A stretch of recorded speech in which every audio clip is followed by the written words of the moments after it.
Welcome everyone. My name is Carly Gotts and I'm the Product and Marketing Manager for Botanica.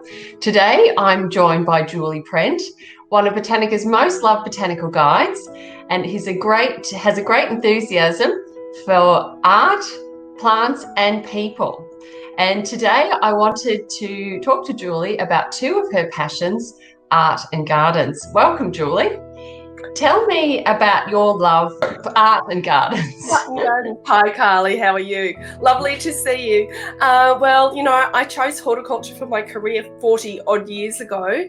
And then I think it's a passion when I actually come home and garden as well. So that's a little bit crazy, isn't it? Passionate gardener, a horticulturalist.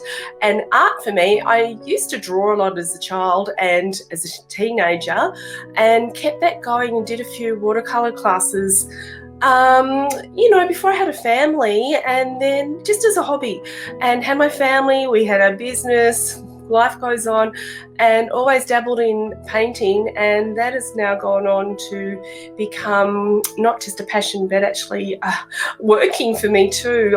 I've had my own exhibition. Art and gardens have gone together for centuries. So what tips can you give to people who'd like to incorporate art into their gardens? I'll just talk about some of the influential gardeners of our time that were actually artists as well. So we've got people like William Kent, the great landscape gardener of the 18th century. He was a portrait artist before he was a gardener. Andrew Notre, Versailles fame. He painted interiors of Chateauroux's before he became such a famous gardener. And then you have Gertrude Jekyll, Vida Sackville-West, those great plantswomen of English fame. Vita was a poet and a writer. Gertrude Jekyll, the great plantswoman that she was a painter, a lace maker. She made sculpture. You've got Claude Monet. He said his garden was his greatest masterpiece. So I think garden and art. So for any of you at home thinking you haven't got an artistic bone in your body, go with your gut feeling. Look at the spaces in your garden. I think that dictates where a piece of artwork should be placed. Try and make something yourself. Not everybody's got a lot of money to go out and buy a beautiful piece of artwork. It's great using recyclables, and be prepared to move a piece of artwork around the garden. Don't just place it in a spot and think that's it, it's got to stay there. It may work well there for a little while, but it may need to move on when a shrub or a tree grows. But just be creative, but I think the main thing is go with your gut feeling. Yeah, absolutely. And so what are some of the most surprising pieces of art you've seen in people's gardens?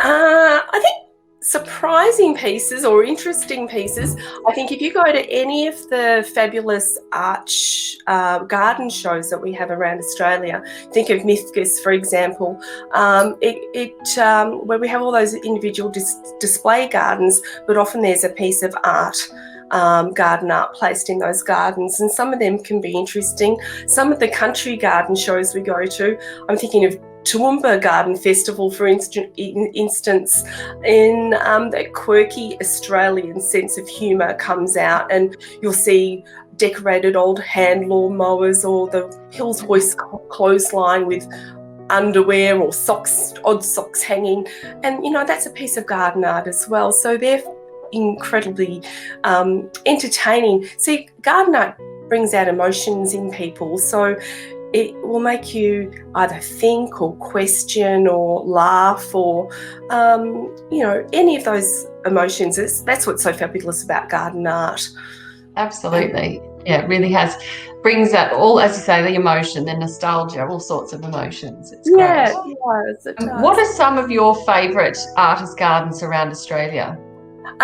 Some of the ones that I really love I might start up in far northern Queensland. There's a fabulous garden up there, Mark and Fairley's garden. It's in a little suburb of Freshwater off near Cairns, but that's a garden full of tropical plants, as you can imagine, and Mark is a garden artist. It's just so beautifully planted, and he's got chairs or tables or a little bit of hanging garden sculpture just in the most appropriate places.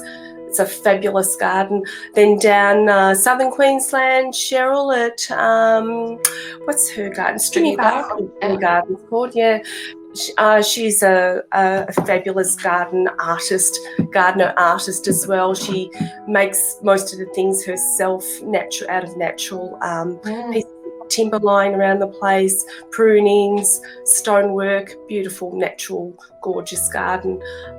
Travelling down the coast, Red Cow Farm down in New South Wales, more along the lines of classical garden work, statue, tree, angels, things like that, things that make you think, should that be there? But there's a reason behind that. And then down Victoria, we've got some fabulous ones. Cloud Hill, Simon's own garden. He's a garden artist, I call Simon. Broughton Hall, fabulous. David's garden at Broughton Hall. They're everywhere, Carly. And the National our botanical gardens. Think of the Kings Park Garden over in Perth. They're just fabulous water sculptures, pieces of Aboriginal art. Really, they're all around Australia. Really, and botanicals are very good at finding them. Yeah, no, it's it. You notice them more often now. You think about it as well. Yeah. And where are you looking forward to travelling to with Botanica in 2021?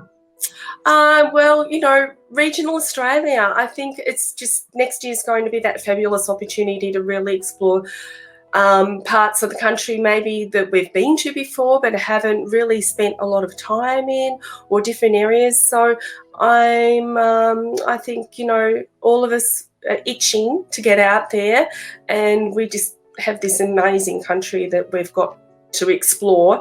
And I'm doing a couple of Victorian tours, which will be really, really interesting for those that come along with me. Well, thank you so much for joining me today, Julie. And as I said, if you'd like more information about travelling with Julie next year, or any of our other art and garden tours which we have available, please visit our website, www.botanica.travel. Thanks, Jules. Oh, pleasure, Carly. Bye.